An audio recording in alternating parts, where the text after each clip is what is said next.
আসন্ন ত্রয়োদশ জাতীয় সংসদ নির্বাচনে ভোটারদের বড় অংশ বিএনপিকেই সরকার গঠনের জন্য সবচেয়ে সম্ভাবনাময় দল হিসেবে দেখছেন। পরামর্শক প্রতিষ্ঠান ইনোভেশন কনসাল্টিং পরিচালিত সর্বশেষ জরিপে অংশ নেওয়া 40% ভোটার মনে করেন বিএনপি সরকার গঠনে সফল হবে।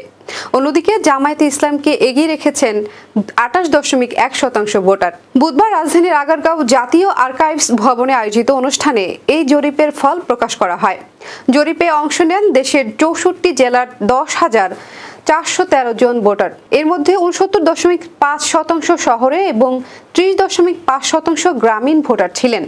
জরিপে কার্যক্রম স্থগিত থাকা আওয়ামী লীগের বিষয়ে মতামতও উঠে এসেছে।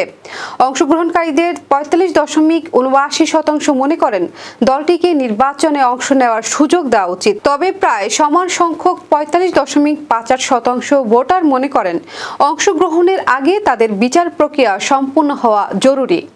জরিপে দেখা যায় আওয়ামী লীগের সমর্থন বেড়ে দাঁড়িয়েছে 19.68%, যা আগে ছিল 14.07%। বিএনপি 41.3% এবং জামায়াত 30.3% সমর্থন ধরে রেখেছে। এনসিপি 4.10% ও ইসলামী আন্দোলন 3.10% ভোটারকে পাশে পাচ্ছে।